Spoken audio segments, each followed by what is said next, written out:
ओ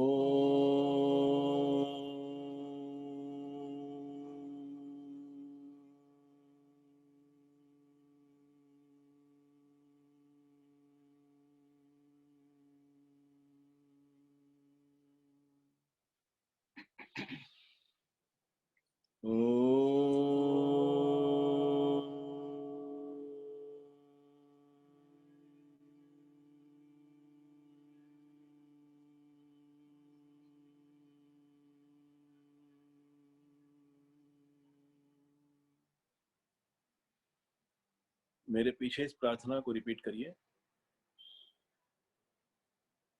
असतो मा सद्गमय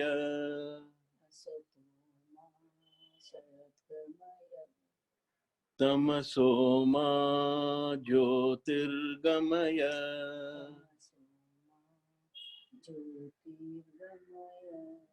मृत्योर्मा अमृतं गमय।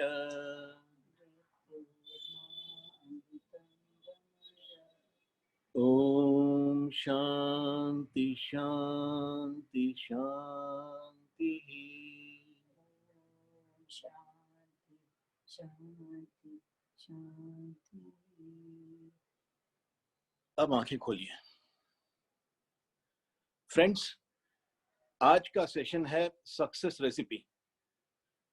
जीवन के किसी भी लक्ष्य की प्राप्ति में सफलता मिले आपको, उसके लिए हम में क्या गुण होने चाहिए, हमारा किस ढंग का प्रयास होना चाहिए, ये विषय रहेगा आज के इस 1 घंटे के सेशन का। तो अमेरिका में एक इंस्टीट्यूट है, रिसर्च इंस्टीट्यूट, जिसका नाम है विंस्लो इंस्टीट्यूट ऑफ रिसर्च।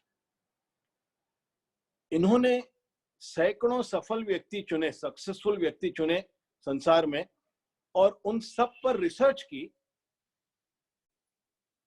कि व्यक्ति सफल होता है तो उनमें हर सफल व्यक्ति में क्या कॉमन डिनोमिनेटर है, क्या मिनिमम क्वालिटीज हैं जिनके बिना व्यक्ति सफल नहीं हो सकता। तो ऐसी क्या क्वालिटीज हैं जो सारे सफल व्यक्तियों में होती हैं, इस पर उन्होंने रिसर्च की, सैकड़ों सफल व्यक्तियों को चुना, और इस रिसर्च में उन्होंने पाया कि 4 क्वालिटीज हैं जो हर सफल व्यक्ति में होना आवश्यक है, हर सफल व्यक्ति में होती ही हैं।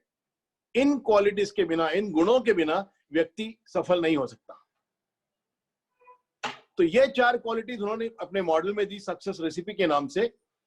उसमें पहली क्वालिटी है सेल्फ कॉन्फिडेंस, आत्मविश्वास। दूसरी क्वालिटी है मेंटल टफनेस, मानसिक दृढ़ता। तीसरी क्वालिटी है कॉन्सेप्चुअल थिंकिंग, सफलता का वैचारिक कॉन्सेप्ट, एक मॉडल होना चाहिए आपके माइंड में, कॉन्सेप्चुअल थिंकिंग। और चौथी क्वालिटी है कमिटमेंट टू एक्सेल, श्रेष्ठतम कार्य करने का संकल्प। ये 4 क्वालिटीज हर सफल व्यक्ति में होनी आवश्यक है। इन क्वालिटीज के बिना सफलता बहुत मुश्किल है, बहुत कठिन है। तो एक एक क्वालिटी को ध्यान से देखते हैं। पहली क्वालिटी है सेल्फ कॉन्फिडेंस, आत्मविश्वास। अब आत्मविश्वास शॉपर स्टॉप में मिलता नहीं है, लाइफस्टाइल में जाकर आप नहीं बोल सकते कि भैया 2 किलो सेल्फ कॉन्फिडेंस दे दो, बाजार में नहीं मिलता है। तो सेल्फ कॉन्फिडेंस कुछ है जो अपने अंदर हमें स्वयं पैदा करनी पड़ती। तो वो क्या गुण है जो सेल्फ कॉन्फिडेंस में काम आते हैं?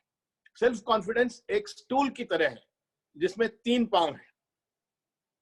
अब 3 पांव और 4 पांव वाले स्टूल में एक बेसिक डिफरेंस है। यदि आप देखो, 4 पांव वाले स्टूल में एक टांग आप निकाल भी दो उसकी, तो भी वो स्टूल टिका रहेगा अपनी जगह पर 3 पांव वाले स्टूल में एक टांग निकाल दो तो वो गिर पड़ेगा, गिर जाएगा। तो अर्थ इसका यह है कि ये तीनों टांगे सुदृढ़ होंगी, ये तीनों टांगे आप सही ढंग से इसको मजबूत बनाओगे, तब आप सेल्फ कॉन्फिडेंट हो सकते हो। आत्मविश्वास के लिए ये तीनों बातें करनी आवश्यक है। स्टूल के तीनों टांगे, 3 लेग स्टूल की तीनों टांगे बिल्कुल मजबूत होनी चाहिए। तो पहली लेग है सेल्फ कॉन्फिडेंस के 3 लेग स्टूल की, फील गुड, स्वयं के बारे में अच्छा महसूस करना, अच्छा अपने आप को अनुभव करना, फील गुड अबाउट योरसेल्फ। दूसरी क्वालिटी है सेल्फ कॉन्फिडेंस की, टेक रेस्पॉन्सिबिलिटी। हमारे जीवन की, हमारे जीवन के लक्ष्यों की जिम्मेदारी स्वयं के कंधों पर हमें उठानी चाहिए। और तीसरी लेग है, 3 leg stool of self confidence की, डेवलप स्किल्स। सारी वो कलाएं सीखो जो सफलता के लिए आवश्यक हैं। आपके लक्ष्य की प्राप्ति के लिए जो आवश्यक है वो सारी कलाएं सीखो। ये 3 लेग्स हैं सेल्फ कॉन्फिडेंस के स्टूल के, feel good, take responsibility, develop skills. Feel good का क्या अर्थ है, एक एक करके देखते हैं। हम अधिकतर अपने जीवन में लुकिंग गुड में फंसे होते हैं। हम लोगों की आंखों में अच्छा दिखना चाहते हैं। हम चाहते हैं कि लोग हमारी प्रशंसा करें, लोग हमें पसंद करें। और लोगों की पसंद और लोगों का वैलिडेशन और लोगों की प्रसन्नता वो हासिल करने के लिए हम बेकार के कॉम्प्रोमाइजेस अपने जीवन के साथ करते हैं। वो करते हैं जो हमें नहीं करना चाहिए, और वो नहीं करते जो वास्तव में हमें करना चाहिए। एक बड़ी सुंदर कहानी है पंचतंत्र में। एक बाप, उसका बेटा और उनका गधा, ये तीनों सड़क पर जा रहे थे। तेज समर की चिलचिलाती धूप, पसीने से लथपथ, तीनों चल रहे हैं सड़क पर। सामने से कुछ लोग आए, उनमें से 2-1 लोग इनको देखकर हंसने लगे, तीनों को देखकर। तो बाप कंफ्यूज हो गया, उसने पूछा क्या बात है, क्यों हंस रहे हो? तो उनमें से एक व्यक्ति ने उत्तर दिया कि तुम बाप बेटे दोनों मूर्ख हो। तेज चिलचिलाती धूप है, पसीने से लथपथ गर्मी में, गधा साथ में है, तो दिमाग नहीं है तुम्हारे को, गधे के ऊपर बैठ के नहीं जा सकते। बाप को लगा यार बात तो सही है, गधा साथ में है तो दोनों हम पैदल क्यों चल रहे हैं। तो बाप बेटा दोनों उस गधे पर बैठ गए और चलने लगे। कुछ दूर और गए, सामने से कुछ लोग और आ रहे थे। उसमें से 1-2 ने देखा इस दृश्य को और वो रोने लगे। बाप और कंफ्यूज हो गया, उसने पूछा उनमें से क्या बात है, क्यों रो रहे हो? उसमें से एक व्यक्ति बोला, एक दुबला पतला मरियल गधा और 2 सांड के सांड पहलवान उसके ऊपर सवार, बेचारा गधा बेजुबान जानवर मर रहा है तुम्हारे वजन के नीचे, तेज चिलचिलाती धूप है, इतना अत्याचार बेजुबान जानवर पर, एक गधे पे 2 बैठे हो पहलवान। बाप को लगा बात तो ये भी सही है। तो उसने अपने बेटे से कहा कि तुम पैदल चलो, मैं गधे पे बैठता हूं और हम आगे चलते हैं। तो बेटा उतर गया, बाप गधे पे बैठा है और कुछ दूर और चल रहे हैं।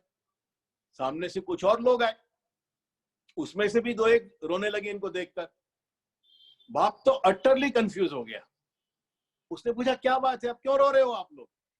तो उसमें से एक ने कहा कि बड़े मियां, आप तो अपनी जिंदगी जी चुके, एक पांव कब्र में एक पांव जमीन पे, आज नहीं तो कल लुढ़कना ही है।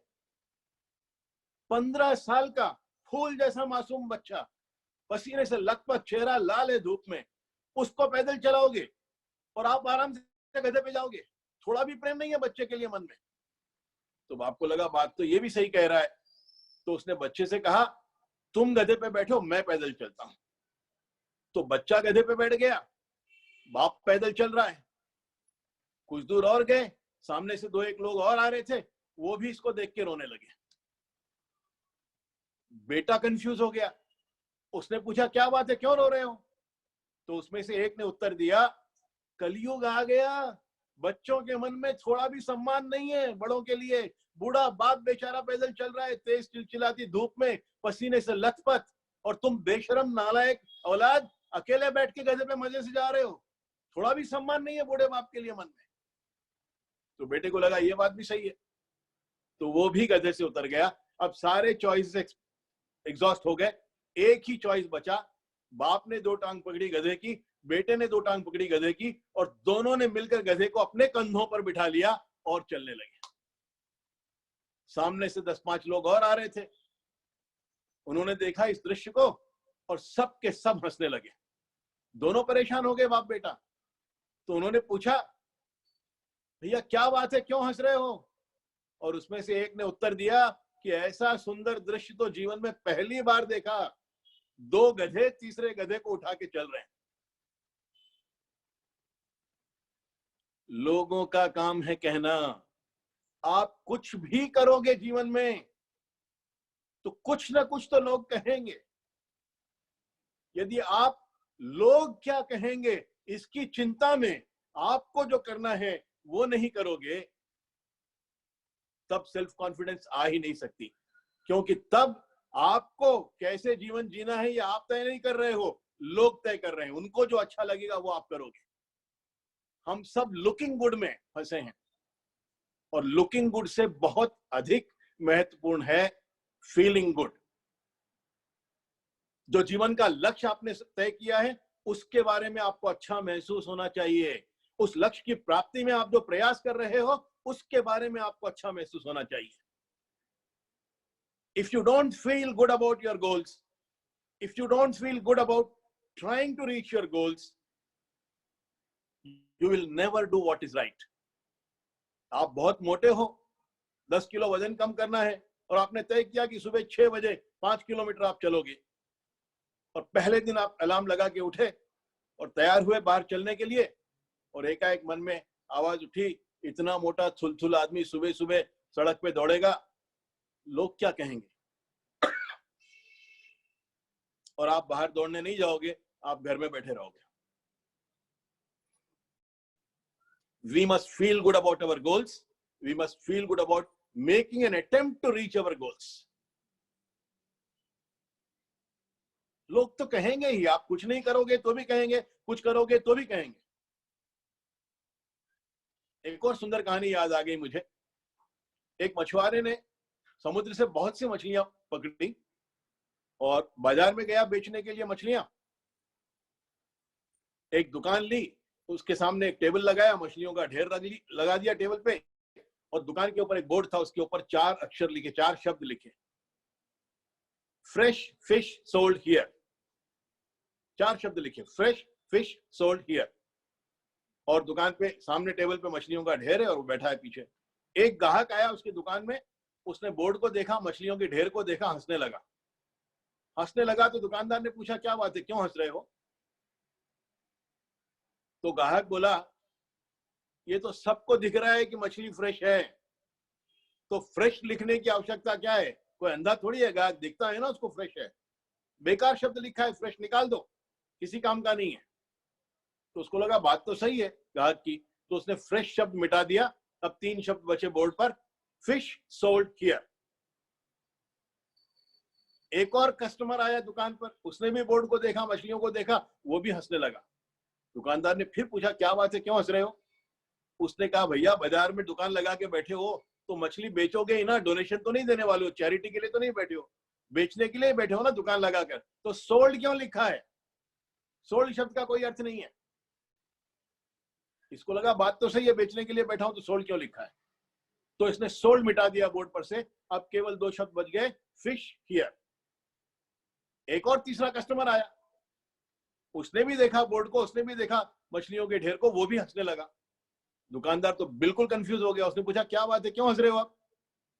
तो इसने कहा, ये हियर का क्या अर्थ है भैया? ये मछली यही तो है, कहीं और थोड़ा ही है, तो फिश हियर क्यों लिखा है? हियर बेकार है। उसने हियर भी मिटा दिया। अब एक ही शब्द बचा, फिश, और सामने फिश का ढेर।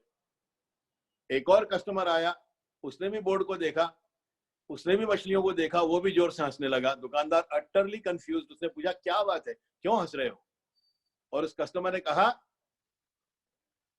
आंख वालों को तो ये दिखती है कि मछली है, अंधों को भी स्मेल से, उसकी गंध से पता चल जाएगा कि यहाँ पर मछली है।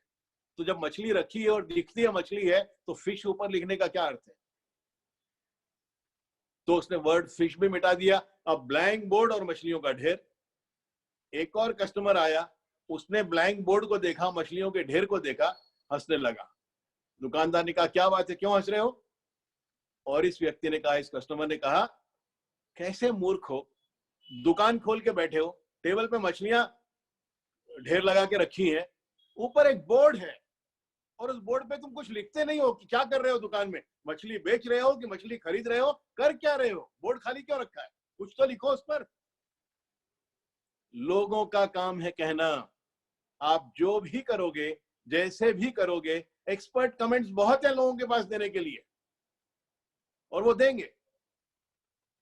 यदि हम लोगों को प्रसन्न करने की रेस में जुड़ जाते हैं तो हमारे लिए जो सही है, हमारे लिए जो अच्छा है, वो करना से चूक जाते हैं।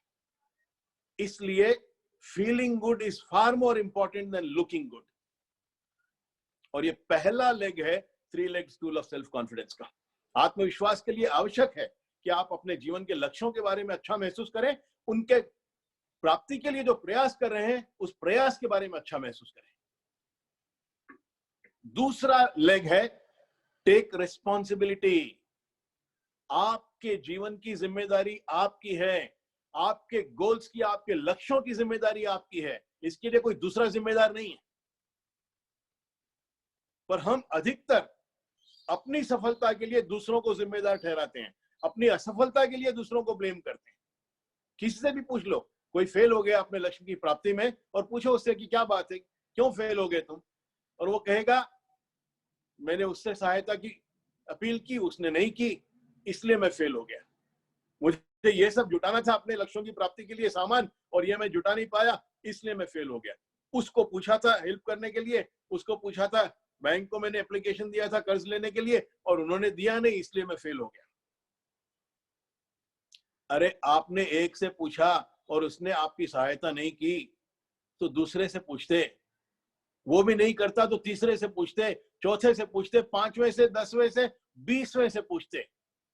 और फिर भी यदि सफलता के लिए जो सहायता आवश्यक है वो नहीं मिलती आपको, तो ब्लेम योरसेल्फ कि मैं अपनी सफलता के लिए जो साधन जुटाने मुझे आवश्यक थे वो जुटाने में मैं असमर्थ रहा। आपकी सफलता की जिम्मेदारी किसी और की नहीं है, आपके जीवन की जिम्मेदारी किसी और की नहीं है। You are responsible for your life and the goals of your life. So take responsibility on your own shoulders. और तीसरा लेग ऑफ सेल्फ कॉन्फिडेंस है डेवलप स्किल्स। जो भी आपके जीवन का लक्ष्य है, जो भी गोल है, उस गोल की प्राप्ति में जो भी स्किल्स, जो भी कलाएं सीखनी है, वो सारी सीखनी पड़ेंगी।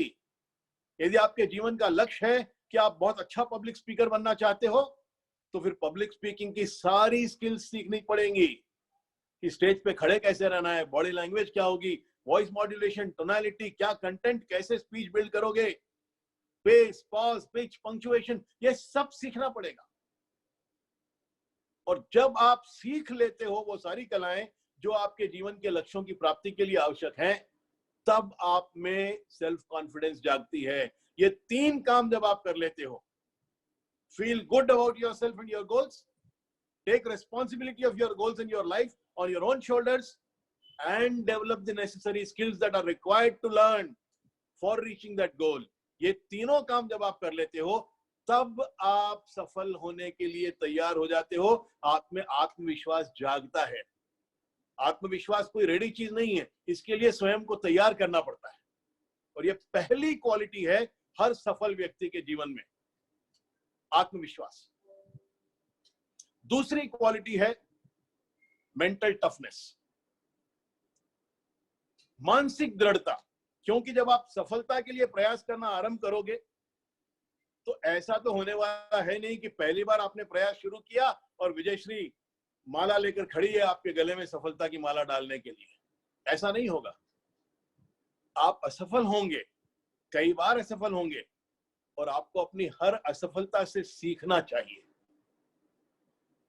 असफल होने में कोई प्रॉब्लम नहीं है। संसार में कोई व्यक्ति ऐसा नहीं है जिसने जीवन में केवल सफलता ही देखी। हर व्यक्ति कई बार असफल होता है, पर सफल व्यक्ति वो होते हैं जो एक बार की असफलता से सीख लेते हैं और दूसरी बार उसको और बेहतर ढंग से करते हैं। हर असफलता इज ओनली सफलता पोस्टपोन्ड। यदि आपने उस असफलता से सीखा कि मैंने पिछली बार क्या गलती की, उसको इस बार मैं नहीं दोहराऊं। जो व्यक्ति अपनी गलतियों से सीखते नहीं हैं, वो बार बार वही गलती रिपीट करते हैं और बार बार असफल होते हैं। पर हर गलती से सीखने वाला, उसका अगला प्रयास थोड़ा और बेहतर होता है, कुछ नए तरह का होता है, और इसलिए उसकी सफलता के चांसेस अधिक होते हैं। कई एग्जाम्पल्स है, दुनिया की हिस्ट्री लदी पड़ी है ऐसे लोगों के एग्जाम्पल्स से। आप KFC देखते हो सड़कों पे, केंटकी फ्राइड चिकन वाली दुकान, उसके जो फाउंडर है उसके ऊपर एक गोल सर्कल में एक चेहरा आपको दिखेगा, वो फाउंडर है KFC का, उसका नाम है कर्नल सैंडर्स। कर्नल सैंडर्स 64 साल की उम्र, रिटायर्ड मिलिट्री कर्नल, पैसा नहीं है, कोई एक्सपीरियंस नहीं है, कोई जानता नहीं है बहुत सारी कलाएं, और अमेरिका में सिस्टम है रिटायर्ड लोगों को सोशल सिक्योरिटी मिलती है। तो एक दिन वो अपना सोशल सिक्योरिटी का चेक लेने के लिए गया दफ्तर में, और वहां पड़े क्लर्क ने उसके ऊपर चेक उसके मुंह पे फेंक दिया। अपमान महसूस हुआ उसको, तो चेक उसने छोड़ दिया, बिना चेक लिए आ गया घर, और उस दिन उसने तय किया कि मैं अमीर बनूंगा, मैं ये सरकारी भीख नहीं लूंगा। अब उसको आता कुछ नहीं है, केवल फ्राइड चिकन बनाना उसकी दादी ने उसको सिखाया था बचपन में, वो एक कला उसको आती है। उस एक गुण के सहारे वो एक रेस्टोरेंट, दूसरे रेस्टोरेंट, तीसरे रेस्टोरेंट के पास जाता है कि मुझे बहुत स्वादिष्ट फ्राइड चिकन बनाना आता है, और यदि आप मुझे अपनी जगह दोगे, इंग्रेडिएंट्स दोगे, तो मैं चिकन बनाऊंगा और आपके कस्टमर्स को सर्व करेंगे और प्रॉफिट्स हम शेयर करेंगे। 2 साल तक 1006 बार, 1006 टाइम्स उसने बार बार प्रयास किया, अलग अलग रेस्टोरेंट्स के साथ प्रयास किया, और अंत में एक रेस्टोरेंट वाले ने कहा ठीक है चलो शुरू करते हैं, देखते हैं क्या होता है। और उस दिन इतिहास बनना शुरू हुआ। उस दिन पहली रेस्टोरेंट खुली KFC की, और आज वो $multi-billion मल्टीनेशनल कॉन्ग्लोमरेट है। एक आदमी की नेवर से डाई स्पिरिट कि मुझे सरकारी भीख नहीं लेना है, मुझे अमीर बनना है। ये मानसिक दृढ़ता चाहिए। फेलियर्स तो होंगी ही होंगी, कमियां भी होंगी, किसी को ईश्वर ने बिल्कुल परफेक्ट नहीं बनाया है। आप में शारीरिक क्षमताएं कम हो सकती हैं, आप में बैकग्राउंड आपका पुअर हो सकता है, कुछ भी हो सकता है, पर उससे हारना नहीं है। मानसिक दृढ़ता बहुत आवश्यक है। जो मार्शल आर्ट्स, जापानीज पद्धति है मार्शल आर्ट्स की, उसका सबसे बड़ा लेजेंडरी फिगर क्या है? Bruce Lee. और ब्रूस ली के बारे में आप जानते हो कितनी उसके जीवन में मुश्किलें थी। उसके आंखों का पावर -8 है, वो कॉन्टैक्ट लेंस लगाता है, डायबिटिक है, उसका राइट लेग लेफ्ट लेग से 1 इंच छोटा है। तो इसका अर्थ यह है कि वो सीधा खड़ा नहीं हो सकता, और जब खड़ा होता है तो राइट की तरफ झुक जाता है थोड़ा सा, क्योंकि राइट लेग थोड़ा छोटा है। इतनी कठिनाइयां उसके जीवन में, और वो क्या करता है? उन सारी कठिनाइयों में अपने लिए अवसर ढूंढ लेता है। उसने नई किक इजाद की मार्शल आर्ट्स में, क्योंकि राइट लेग छोटा है तो राइट लेग सामने रखता है, लेफ्ट लेग पीछे रखता है, और क्योंकि राइट लेग छोटा है इसलिए वो थोड़ा सा एंगल उसका झुक जाता है, जो बराबर साइज के लेग वाले का नहीं हो सकता वो एंगल, तो सामने का एंगल थोड़ा झुक जाता है। और उसके बाद जब वो किक मारता है तो वो छाती पे नहीं लगती, यहां लगती है। उसने उस कठिनाई में अपने लिए अवसर ढूंढ लिया कि मेरा बॉडी स्ट्रक्चर ठीक नहीं है, तो इस बॉडी स्ट्रक्चर के साथ मैं क्या कर सकता हूं जो दूसरे उतनी इफेक्टिवली नहीं कर सकते, और वो लेजेंड बना मार्शल आर्ट्स का। ये मानसिक दृढ़ता है। अमेरिका में रग्बी खेलते हैं, उसको अमेरिकन फुटबॉल बोलते हैं, बहुत वायलेंट गेम होता है, शारीरिक क्षमता उसमें बहुत चाहिए। और एक जमाना था जब एक मिस्टर ब्लैक बड़े लेजेंडरी अमेरिकन फुटबॉल के प्लेयर थे, और उनका एक बड़ा फैन था, एक गरीब लड़का, उसको रिकेट्स की बीमारी थी। रिकेट्स मतलब बोन डेफिशिएंसी की बीमारी, तो शरीर में स्ट्रेंथ नहीं, बोन डेफिशिएंसी की बीमारी, गरीब परिवार का, पर उसको अमेरिकन फुटबॉल का बड़ा शौक, और वो मिस्टर ब्लैक का बड़ा फैन। तो वो मिस्टर ब्लैक, मिस्टर ब्राउन जो भी थे, वो जब भी आते उसके शहर में कोई गेम होता, तो पैसे तो होते नहीं इसके पास स्टेडियम में टिकट खरीद के जाके देखने के, तो वो पर जाता स्टेडियम वो, और दरवाजे जब बंद हो जाते, सब गेम शुरू हो जाता अंदर, तो दरवाजे की बंद झिरी में से अंदर झांक झांक के देखने का प्रयास करता। एक मैच में वो प्रयास कर रहा था बंद झिरी में से अंदर देखने का, और जो वॉचमैन था उसको दया आ गई कि लड़का हर बार आता है और देखने का प्रयास करता है, उसने उसको अंदर छोड़ दिया बिना टिकट के। वो अंदर गया, ब्रेक चल रहा था, इंटरवल चल रहा था और सारे प्लेयर वहां खड़े थे ग्राउंड पे। दौड़ के वो मिस्टर ब्राउन के पास गया। ब्राउन अपने साथियों से कुछ बात कर रहा था, उसने मिस्टर ब्राउन की शर्ट खींची। ब्राउन ने देखा इसको, क्या बात है, क्या चाहिए? और इस लड़के ने कहा, मिस्टर ब्राउन मैं आपका बहुत बड़ा फैन हूं। ब्राउन बड़े खुश हुए, बोला वेरी गुड, वेरी नाइस। और फिर वो अपने बातों में लग गए दोस्तों के साथ। थोड़ी देर के बाद उसने फिर शर्ट खींचा, ब्राउन ने फिर देखा उसको, अब क्या चाहिए? उसने कहा, मिस्टर ब्राउन आप इतने नए नए रिकॉर्ड्स बना रहे हो अमेरिकन फुटबॉल में, मैं अपनी नोटबुक में आपके सारे रिकॉर्ड्स लिखता हूं, मैं आपका बहुत बड़ा फैन। ब्राउन बहुत खुश हुआ, उसने कहा great boy, very well done, keep it up. और फिर वो अपने मित्रों के साथ चर्चा करने में मशगूल हो गया। थोड़ी देर बाद फिर उस लड़के ने शर्ट खींचा, ब्राउन ने फिर उसको देखा और पूछा आप क्या चाहिए? और उस लड़के ने कहा, मिस्टर ब्राउन एक दिन में आपके सारे रिकॉर्ड्स तोड़ दूंगा। ब्राउन आश्चर्यचकित हो गया। उसने इस दुबले पतले रिकेट्स की बीमारी से ग्रस्त गरीब लड़के को देखा, ब्लैक बॉय, और पूछा उससे, तुम्हारा नाम क्या है? और उस लड़के ने कहा, मेरा नाम ओजे सिम्पसन है। और इतिहास गवाह है, ओजे सिम्पसन ने मिस्टर ब्राउन का हर रिकॉर्ड तोड़ा। रिकेट्स की बीमारी, बोन डेफिशिएंसी, गरीब परिवार, काले कलर का बच्चा, जिनको सेकेंड रेट सिटीजन्स मानते थे अमेरिका में, इतनी सारी डेफिशिएंसीज के बावजूद वो अमेरिकन फुटबॉल का लेजेंड बनता है। यह मानसिक दृढ़ता है। मैंने किसी एक पिछले लेक्चर में एडिसन का एग्जांपल दिया, थॉमस एडिसन का। 990 बार इलेक्ट्रिक बल्ब का फिलामेंट वो नहीं बना पाया और उसके मित्र ने कहा, एडिसन लीव दिस मैडनेस, तुमसे नहीं होगा, ये फिलामेंट नहीं बनेगा। और एडिसन क्या कहता है कि इलेक्ट्रिक बल्ब यदि कोई बनाएगा पृथ्वी पर तो मैं बनाऊंगा, क्योंकि मैं ही अकेला ऐसा व्यक्ति हूं जिसको 990 ऐसे तरीके पता है जिनसे बल्ब नहीं बन सकता, और इसलिए मैं सबसे ज्यादा क्वालिफाइड हूं इलेक्ट्रिक बल्ब बनाने के लिए। मानसिक दृढ़ता, mental toughness, never say die spirit. अरे जीवन तो फूल भी देगा आपको, जीवन कांटे भी देगा। गुलाब का फूल मिलेगा तो साथ में कांटे आएंगे। आपका फोकस कांटों पर है कि फूलों पर है? आप जीवन में अवसरों को देखते हो कि कठिनाइयों से हारते हो? फेल्योर मिलने वाली है। Every failure is a stepping stone to success. Failure is a fertiliser to success, यदि आप उससे सीखते हो। ये मानसिक दृढ़ता है, नेवर से डाई स्पिरिट। तीसरा गुण हर सफल व्यक्ति का, कंसेप्चुअल थिंकिंग।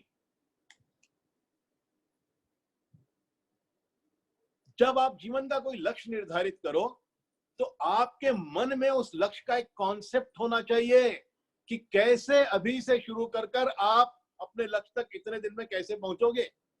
ब्लूप्रिंट पूरा होना चाहिए उसका, कि आप अब से लेकर इस दिन तक, लक्ष्य की प्राप्ति के दिन तक आप क्या क्या काम करोगे, क्या आपका रोड मैप है।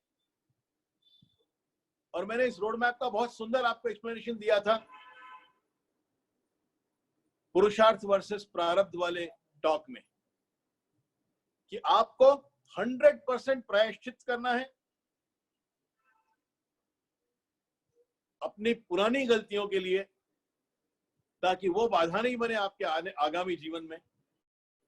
आपको 100% प्रयत्न करना है हर उस परिस्थिति के लिए जो आपके वश में है। No stone should be left unturned. आपको 100% प्रार्थना करनी है हर उस परिस्थिति के लिए जो आपके वश के बाहर है। और आपको 100% इंटेंट क्लियर रखनी चाहिए, अपना उद्देश्य, नियत साफ होनी चाहिए, क्योंकि the higher the why the easier the how. आप कोई काम क्यों कर रहे हो, उसका पर्पस जितना ऊंचा है उतना उसका रास्ता आसान हो जाएगा। ये आपका कॉन्सेप्ट क्लियर होना चाहिए माइंड में, और पूरा ब्लूप्रिंट हर लक्ष्य की प्राप्ति के लिए मिनट टू मिनट आप क्या क्या करोगे, ये सारा ब्लूप्रिंट आपका रेडी होना चाहिए। और बिल्कुल दृढ़ निश्चय के साथ हर दिन, हर मिनट, हर क्षण उस मैप पे चलना चाहिए। बीच बीच में रिव्यू करना चाहिए उसको। कभी लगे कि कहीं कुछ छोटी मोटी चेंज करना है तो वो करने के लिए फ्लेक्सिबिलिटी भी होनी चाहिए। ये सारा कॉन्सेप्चुअल थिंकिंग है। आपका कॉन्सेप्ट ऑफ सक्सेस क्लियर होना चाहिए।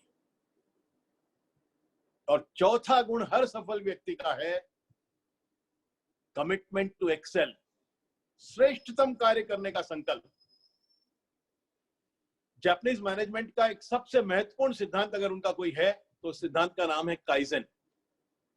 और काइजन का लिटरल अर्थ है कंटिन्यूअस इंप्रूवमेंट। काइजन की फिलॉसफी ये है, there is nothing called as perfect, even the perfect can be perfected. There is nothing called as best, even the best can be bettered. आप जो भी कर रहे हो काम जीवन में, उस काम को और अधिक बेहतर तरीके से करने का एक और ढंग है। There is a better way to do whatever you are doing in life. यदि आप एक गिलास पानी भी पीते हो तो पानी पीने का बेहतर एक और तरीका है। जो भी आप जीवन में कर रहे हो, जो भी काम कर रहे हो, उसको बेहतर करने का एक तरीका और है। अब आपके मन में डाउट आएगा कि 100% प्रयास तो मैंने कर लिया, 100% प्रार्थना भी कर ली, 100% प्रायश्चित भी कर लिया और 100% नियत भी साफ कर ली, अब 100% हो गया तो इससे बेहतर और क्या होगा? ध्यान रखो, आप जो 100% आज कर रहे हो वो आज की कैपेबिलिटी का 100% है। और जब आज एक बार और आपने प्रयास कर लिया, एक अनुभव और हो गया आपको, तो आपकी कैपेबिलिटी थोड़ी और बढ़ गई, आपका टैलेंट थोड़ा और निखर गया। तो कल का जो 100% होगा वो आज के 100% से बेटर होगा, क्योंकि आज का 100% आज की कैपेबिलिटी के हिसाब से है। एक और एक्सपीरियंस हो जाए तो आपकी कैपेबिलिटी थोड़ी और बढ़ जाती है, तो कल का 100% आज के 100% से बेहतर होगा। ये कमिटमेंट टू एक्सेल है। नेवर सेइंग इनफ, इससे ज्यादा नहीं हो सकता। No, there is a better way of doing whatever you are doing in life. ये जापानीज मैनेजमेंट का सबसे महत्वपूर्ण सिद्धांत है। हम लोग कॉर्पोरेट मैनेजमेंट प्रोग्राम्स लेते हैं और वहां काइजन वर्कशॉप्स होते हैं, काइजन के बोर्ड लगे होते हैं कंपनियों में कि कल कितना प्रोडक्शन हुआ, आज कितना हो रहा है, क्योंकि कल का एक एक्सपीरियंस जुड़ गया तो आज का थोड़ा सा बेहतर होना चाहिए। हर चीज में आप काइजन अप्लाई कर सकते हो, हर प्रोसेस में। जी, आप योगासन कर रहे हो, कल का योगासन आज के योगासन से बेहतर होना चाहिए। आप प्राणायाम ध्यान कर रहे हो, कल का ध्यान, कल का प्राणायाम आज के प्राणायाम से, आज के ध्यान से बेहतर होना चाहिए। Everything can be improved. ये चौथा गुण हर सफल व्यक्ति में होना आवश्यक है, commitment to excel. So therefore self confidence, which means feeling good, taking responsibility, developing skills. Mental toughness, never say die spirit, seeing opportunities in difficulties and not difficulties in opportunities. जीवन की हर कठिन से कठिन परिस्थिति में अपने लिए अवसर ढूंढ लेना। Conceptual thinking, which means आज से अपने लक्ष्य तक पहुंचने के लिए क्या मैप, रोड मैप है। 100% प्रायश्चित, 100% प्रयत्न, 100% प्रार्थना और 100% intention, clear intention, and commitment to excel, kaizen. There is a better way of doing everything that you are doing. ये चार गुण होने हर सफल व्यक्ति में बेसिक कॉमन डिनोमिनेटर है। इनमें से एक भी गुण नहीं होगा तो आपकी सफलता में उतनी मुश्किलें अधिक आएंगी, उतनी कठिनाइयां अधिक आएंगी, क्योंकि कोई सफल व्यक्ति ऐसा नहीं है संसार में जिसमें ये चार गुण नहीं। ये बेसिक बॉटम लाइन है। यदि हमें जीवन में सफल होना है किसी भी लक्ष्य की प्राप्ति में, तो ये चार गुण हमें होने आवश्यक है। और पांचवा जो गुण है, जिसको मैं अगले 20-25 मिनट में आपको समझाने वाला हूं, ये यदि एक गुण आपने नहीं सीखा तो बाकी जीवन में जो भी सीखा है उसका कोई अर्थ नहीं है और वो आपके किसी काम नहीं आएगा। यह सबसे महत्वपूर्ण पांचवा गुण है। और इस गुण का नाम है द गोल्डन डजन। एक वाक्य है जो यदि आप ठीक से समझ लो और उसको अपने जीवन में सही ढंग से उसका उपयोग करने लगो तो बाकी सब सीखा हुआ काम आएगा। और यदि एक वाक्य ये आपने नहीं समझा और उसको सही ढंग से यूज नहीं किया तो बाकी सारा सीखा हुआ बेकार है। तो ये गोल्डन डजन क्या है? ये गोल्डन डजन है 12 शब्द, एक वाक्य में अंग्रेजी के 12 शब्द। आप चाहें तो लिख लें ये 12 शब्द। I must do the most productive thing possible in every given moment. I must do the most productive thing possible in every given moment. ये 12 शब्द हैं एक वाक्य के, और ये मोस्ट इंपॉर्टेंट, इसके बिना बाकी सब सीखा हुआ बेकार है। अर्थ क्या है इसका? इसका अर्थ यह है कि जीवन के हर क्षण में मैं अधिक से अधिक उत्पादक कार्य करूंगा, अधिक से अधिक उत्पादक कार्य करूंगा, प्रोडक्टिव काम करूंगा। अब प्रोडक्टिव काम की, उत्पादक कार्य का डेफिनेशन, उसकी परिभाषा क्या है? उत्पादक कार्य वो हैं जो आपको अपने जीवन के लक्ष्यों के नजदीक लेकर जाते हैं। Productive things are those which take you nearer to your goals of life. यदि हेल्थ आपका गोल है तो एक्सरसाइज प्रोडक्टिव है। यदि अच्छी रिलेशनशिप्स, हैप्पी रिलेशनशिप्स आपका लक्ष्य है तो फिर पत्नी का हाथ पकड़कर उगते हुए सूरज को देखना प्रोडक्टिव काम है। यदि प्रसन्नता आपके जीवन का लक्ष्य है तो गीत गाना प्रोडक्टिव काम है। यदि ज्ञान, नॉलेज आपके जीवन का लक्ष्य है तो किताबें पढ़ना प्रोडक्टिव काम है। यदि पैसे कमाना आपके जीवन का लक्ष्य है, अमीर बनना आपके जीवन का लक्ष्य है, तो पैसे कमाने का प्रयास करना ये प्रोडक्टिव काम है। जो भी कार्य आपको जीवन के किसी न किसी लक्ष्य के नजदीक लेकर जाता है वो प्रोडक्टिव काम है, वो उत्पादक काम है। और सबसे अधिक सफलता के लिए आवश्यक ये समझ है कि जीवन के जितने क्षण हैं मैं हर क्षण में अधिक से अधिक उत्पादक कार्य करूंगा। मतलब ऐसे काम करूंगा जो मुझे अपने जीवन के लक्ष्यों के नजदीक लेकर जाएं। क्योंकि सबसे स्केर्सेस्ट रिसोर्स जो है मनुष्य के जीवन में वो टाइम है। आप पैसे अरेंज कर सकते हो, आप आदमियों को अरेंज कर सकते हो, आप मटेरियल्स को अरेंज कर सकते हो, आप मशीन्स को अरेंज कर सकते हो। ये 4 रिसोर्सेज मैनेजमेंट में बहुत इंपॉर्टेंट माने जाते हैं। Money, machines, materials and man, ये सब अरेंज हो सकता है। एक रिसोर्स जो आप अरेंज नहीं कर सकते वो रिसोर्स है समय। ये सबको बराबर बराबर बराबर दिया हुआ है। 24 घंटे ही मिलते हैं बिल गेट्स को और 24 घंटे ही मिलते हैं आपको। बिल गेट्स को 1 सेकंड एक्स्ट्रा नहीं मिलता है और आपको 1 सेकंड कम नहीं मिलता है। सफल और असफल व्यक्तियों के बीच में सबसे बड़ा भेद यह है कि सफल व्यक्ति जीवन का हर क्षण उत्पादक कार्य करने में इन्वेस्ट करते हैं और असफल व्यक्ति जीवन के अधिकतर क्षणों में वो करते हैं जिसमें उनको मजा आता है या जो उनके लिए आसान है। What is easy and what gives them pleasure.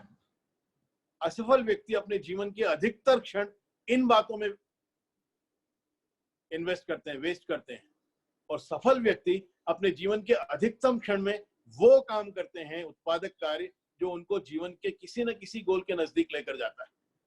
ये एक सबसे बड़ा भेद है सफल और असफल व्यक्तियों के बीच में।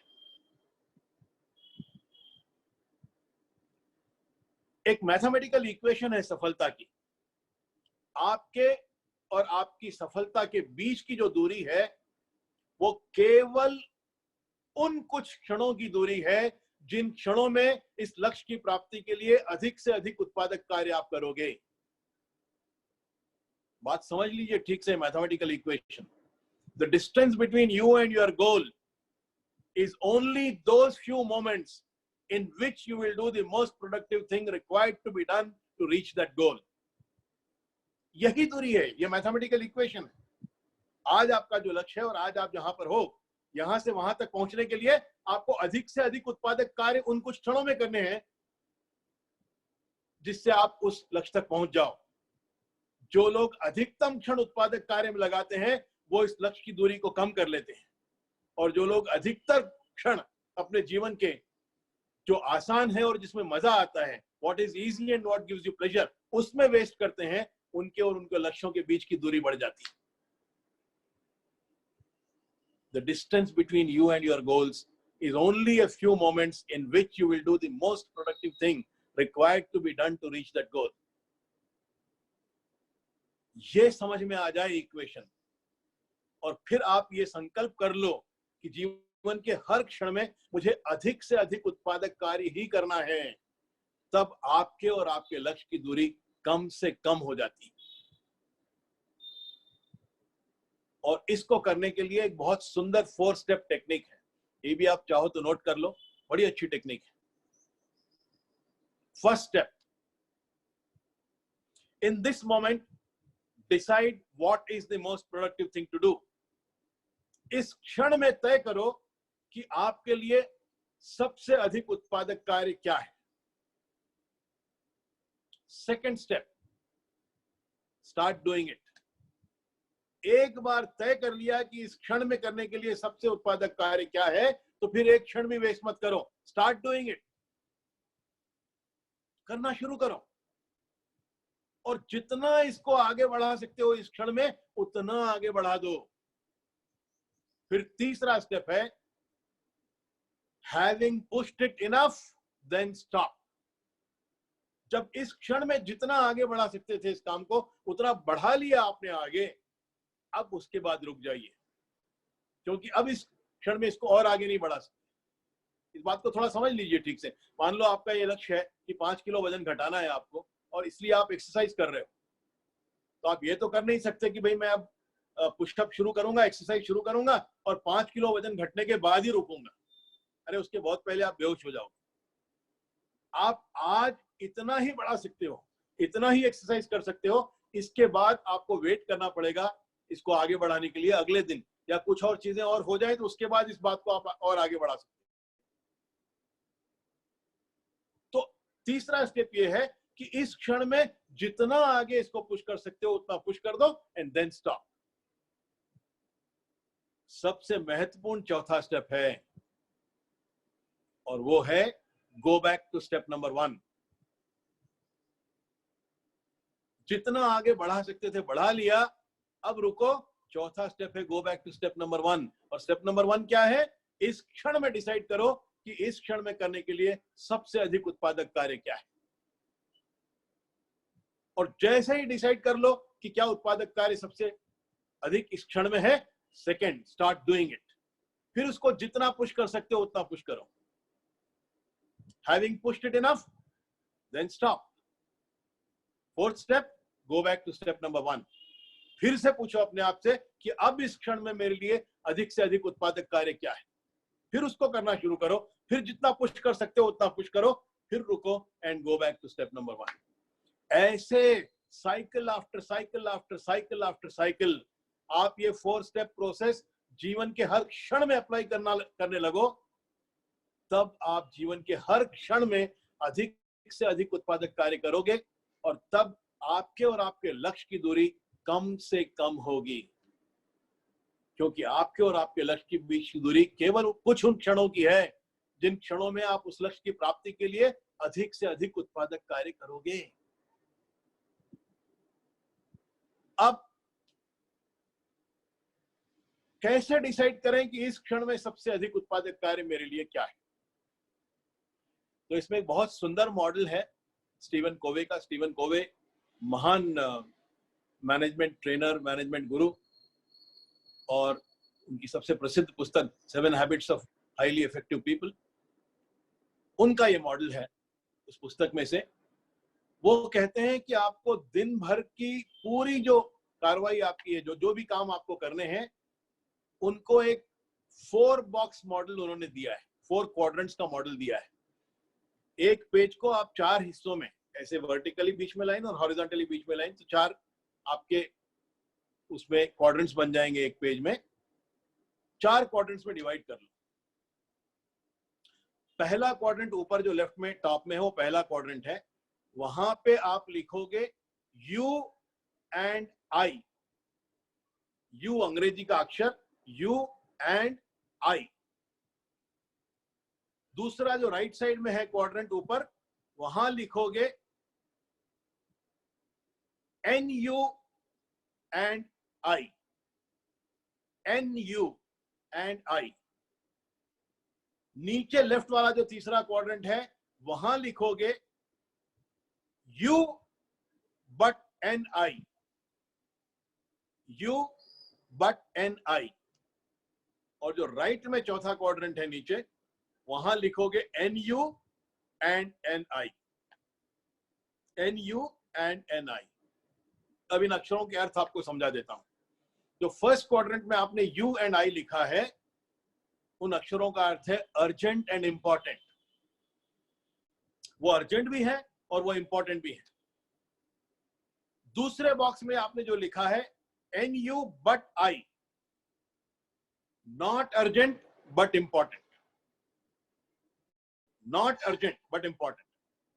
तीसरे बॉक्स में आपने जो लिखा है U but N I, urgent but not important, urgent but not important. और चौथे बॉक्स में आपने जो लिखा है N U and N I, not urgent not important.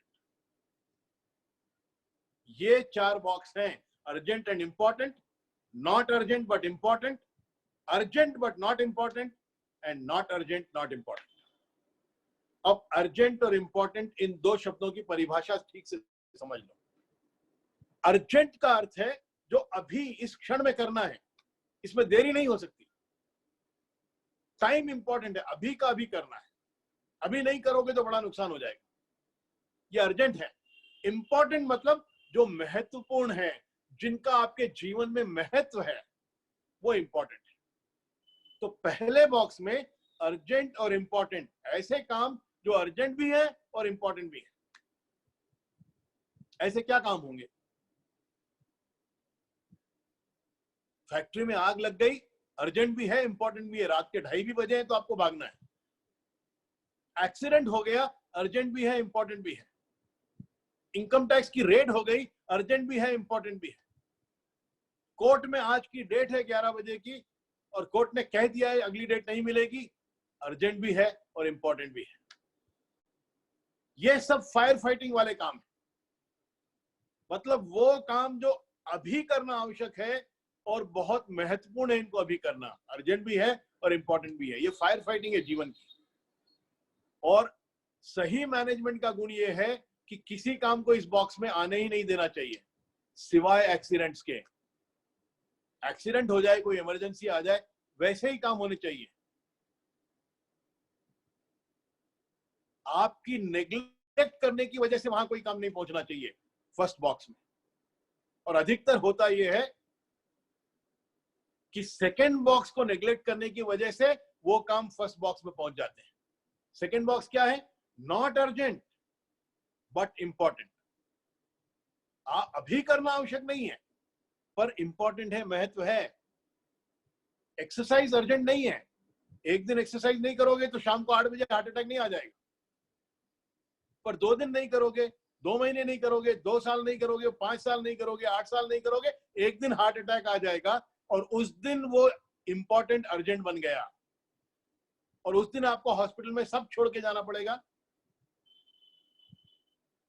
वो आपकी नेग्लेक्ट की, आपकी असावधानी की, आपके गलतियों की वजह से जो अर्जेंट नहीं था पर इंपॉर्टेंट था, वो अब अर्जेंट भी हो गया है, तो वो बॉक्स 2 से निकल के बॉक्स 1 में चला गया है। रिलेशनशिप्स इंपॉर्टेंट हैं, पर ऐसा नहीं है कि 7 बजे शाम को पत्नी को गले लगा के कहोगे डार्लिंग आई लव यू और नहीं कहोगे तो 9 बजे वो तलाक दे देगी, नहीं देगी। पर रोज 7 बजे नहीं कहोगे, कई सालों तक नहीं कहोगे, तो एक दिन पड़ोसी का पति उससे कहेगा डार्लिंग आई लव यू और उस दिन आपका वो इंपॉर्टेंट अर्जेंट बन गया। बच्चे इंपॉर्टेंट हैं, अर्जेंट नहीं है। आज ही उसको गणित नहीं पढ़ाओगे तो कल एग्जाम नहीं है, फेल नहीं हो जाएगा वो। पर महीना भर नहीं पढ़ाओगे, 3 महीने नहीं पढ़ाओगे, 6 महीने नहीं पढ़ाओगे और उसके बाद वो फेल हो जाएगा तो उसका 1 साल चला गया। अब वो इंपॉर्टेंट जो था अर्जेंट नहीं था वो अर्जेंट हो गया। तो सेकेंड बॉक्स इफेक्टिवनेस है। ये जीवन के वो सारे क्षेत्र हैं जो महत्वपूर्ण है, इंपॉर्टेंट है, पर अर्जेंट नहीं है। इनको अर्जेंट नहीं बनने देना, ये इफेक्टिवनेस है। थर्ड बॉक्स वो चीजें हैं जो अर्जेंट है पर इंपॉर्टेंट नहीं है। अब ये क्या चीजें हैं? आप अपने बच्चे को मैथमेटिक्स पढ़ा रहे हो घर पे, महीने भर बाद परीक्षा है, आज पढ़ा रहे हो आप उसको बैठ के, और एकाएक फोन की घंटी बजी। फोन की घंटी को मनुष्य का मन अर्जेंट करके ट्रांसलेट करता है। तो आप अपने बच्चे को जो पढ़ा रहे हो इंपॉर्टेंट, वो छोड़कर वो जो अर्जेंट आपको दिख रहा है, वो फोन की घंटी बजी, उसको आप उठाने लगते हो। सामने आपका मित्र है, 2-3 महीने बाद आपको फोन कर रहा है, उसके पास कोई काम नहीं है और वो आपसे गपशप लड़ा रहा है। आधे घंटे आप गपशप उसके साथ करोगे फोन पर और बच्चा आपका सो जाएगा उतनी देर में। तो जो इंपॉर्टेंट था वो सैक्रिफाइस कर दिया, किसके लिए? जो अर्जेंट दिखता है पर इंपॉर्टेंट नहीं है। आप घर में कोई महत्वपूर्ण काम कर रहे हो, अच्छी पुस्तक पढ़ रहे हो, इंपॉर्टेंट है, और कोई विजिटर आ जाता है बिना अपॉइंटमेंट के और मन आपका विजिटर मतलब लगता है कि अर्जेंट है। ऑफिस में बैठे हो, कोई इंपॉर्टेंट रिपोर्ट पे काम कर रहे हो और आपके बगल के कैबिन में आपके पार्टनर बैठे हैं या आपके मार्केटिंग मैनेजर बैठे हैं, उसके पास काम नहीं है, मित्र है आपका, वो टहलता टहलता आपके कैबिन में आ जाता है और आप इंपॉर्टेंट रिपोर्ट बगल में सरका देते हो और उससे बातें करने में लग जाते हो। अर्जेंट बट नॉट इंपॉर्टेंट, इसके लिए इंपॉर्टेंट बट नॉट अर्जेंट को सैक्रिफाइस नहीं करना चाहिए। बॉक्स 3 के लिए बॉक्स 2 को सैक्रिफाइस नहीं करना चाहिए। और चौथा जो क्वाड्रेंट है, नॉट अर्जेंट नॉट इंपॉर्टेंट, ये तो मूर्खता की पराकाष्ठा है, stupidity of the highest order. इसमें क्या आता है? इसमें टीवी सीरियल आते हैं, घर घर की कहानी, उसके तीसरे पति के साथ इसकी दूसरी पत्नी के तीसरे बेटे का अफेयर। वो कुछ नहीं होता है उस सीरियल में। आप 3 महीने 6 महीने नहीं भी देखो, उसके बाद भी देख लो तो आपको पिछले 6 महीने में क्या हुआ है समझ में आ जाएगा। सरकता ही नहीं है वो अपनी जगह से सीरियल आगे। मैं मलेशिया बहुत बार जाता था और जिनके घर, मेरी डायरेक्टर के घर में रुकता था, उनके घर में टीवी था, वहां एक तमिल चैनल आता था। बहुत दिन पहले मैंने देखा, वो उस टीवी की सीरियल की हीरोइन प्रेग्नेंट हो गई और उसके बाद साल 2 साल 3 साल में कई बार जाता रहा और एकाएक 2-3 साल बाद मेरे को सीरियल वापस देखने को मिला उनके घर में, वो अभी भी प्रेग्नेंट थी। कुछ नहीं बदलता है उस सीरियल में, वो ऐसे ही चलता रहता है। Criminal waste of time.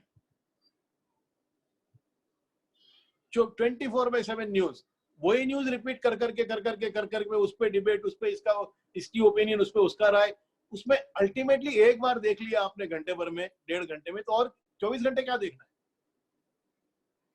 IPL matches, शाम को 4 घंटे मैच देखोगे, अगले दिन अखबार में उसकी रिपोर्ट पढ़ोगे, फिर अगले दिन उसके हाइलाइट्स देखोगे, फिर उसके बाद अपने मित्रों से चर्चा करोगे। कितना समय?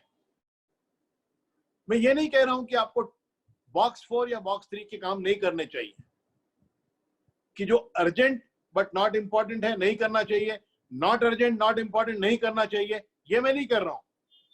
पर बॉक्स 2 के आइटम को पेंडिंग रखकर बॉक्स 3 और 4 नहीं करना चाहिए। बॉक्स 1 पर तो आपका कोई वश ही नहीं है, वो अर्जेंट भी है, इंपॉर्टेंट भी है, फायर फाइटिंग है, झक मार के आपको करना ही पड़ेगा, करो। पर बॉक्स 2 के आइटम इंपॉर्टेंट है पर अर्जेंट नहीं है, इसलिए हम उसको सैक्रिफाइस कर देते हैं अर्जेंट या नॉट इंपॉर्टेंट बॉक्स 3 के आइटम के लिए, या not urgent not important box 4 के आइटम के लिए। ये मूर्खता है।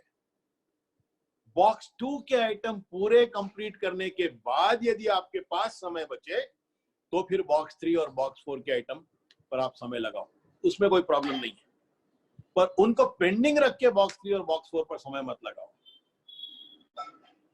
तो ये 5 गुण सक्सेस रेसिपी हैं: self confidence, mental toughness, conceptual thinking, commitment to excel, and the golden dozen. I must do the most productive thing possible in every given moment.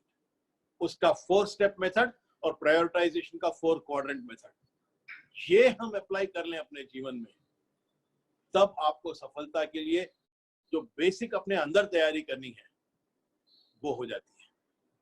तो होमवर्क आपका ये है कि आज देखिए अपने जीवन में किस एरिया में आपके आत्मविश्वास में कमी है, उस एरिया में, उस गोल के लिए feel good, take responsibility, develop skills.